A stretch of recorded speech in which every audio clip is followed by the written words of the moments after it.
ආයුවන්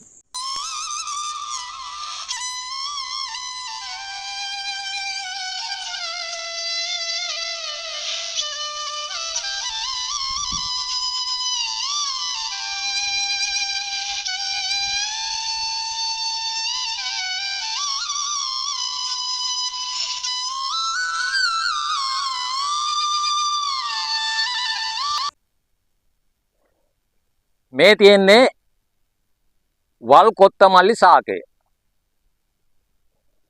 මේක තමයි වල් කොත්තමල්ලි ශාකය. මේ වල් කොත්තමල්ලි ශාකය අපි ගණන් ගන්න නැති වුණාට ප්‍රයෝජනෙ ගන්න නැති වුණාට හරීම වටිනා ඖෂධයක්.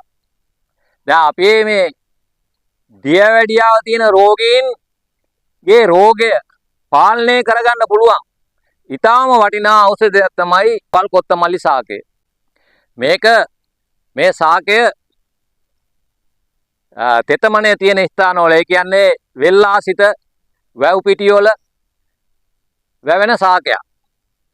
ඇත්තෙන්ම මේක විශාල රෝග ගණනාවක් අපිට සුව කරගන්න පුළුවන් ශාකයක්.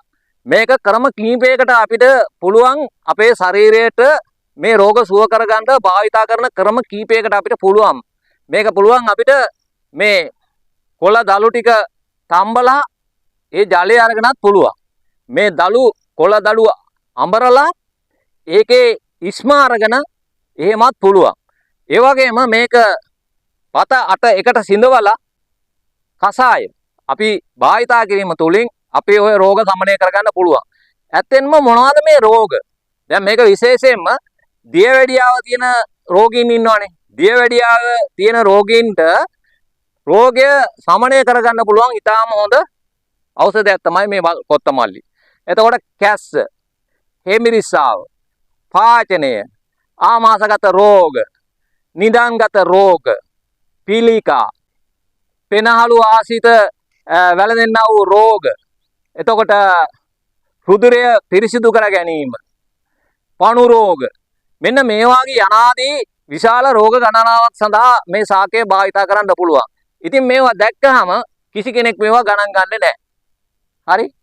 මේක ඇවිල්ලා තනිකරම අර අපේ ආහාරයට ගන්න කොත්තමල්ලි ශාකයම තමයි, ඒ විදිහම තමයි, ඒ ප්‍රමාණයම තමයි මේකේ ගෙඩි.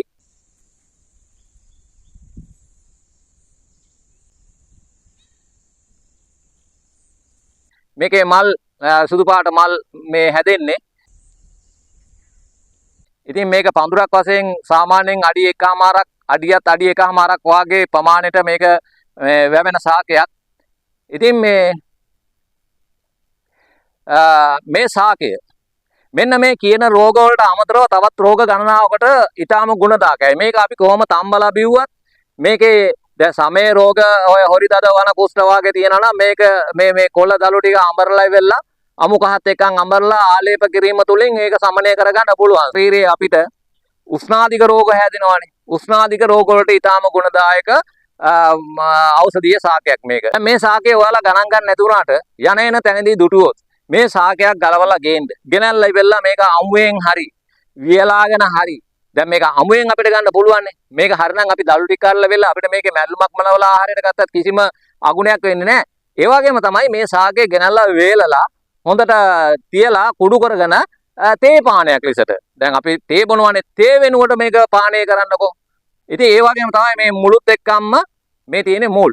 මේ මුළුත් එක්කම් මේ ශාකය සම්පූර්ණ පංචාංගයම අපිට භාවිතා කරන්න පුළුවන්. ඉතින් හොඳ කසායක් හදලා මේක පානය කරන්න පුළුවන්. හොඳ තේ පානයක් වියලාගෙන කුඩු කරලා හොඳ තේ පානයක් විදිහට අපිට මේක පානය කරන්න පුළුවන්. ඉතින් ඒ තුලින් අපේ මේ ශරීර සෞඛ්‍යයට හිතකරදායි ආහාරයක් පානයක් ලෙසට භාවිතා කරලා අපේ තියෙනා වූ රෝග සමනය කරගන්න හොඳම වටිනා ඖෂධයක් තමයි මෙන්න මේ වල් කොත්තමල්ලි ශාකය. ඉතින් මම හිතන්නේ අද මේ ගෙනාව වීඩියෝ එක තුලින් මම හිතන්නේ ඔයාලගේ දැනුමට අවබෝධයට යම් දෙයක් ලැබුණයි කියලා මම හිතනවා. නැවතත් මෙවැනි ගුණාත්මක වීඩියෝ එකකින් ඔබ හම්බුට එන තෙක් ඔබට තෙරුවන් සරණයි. දීර්ඝායු වේවා.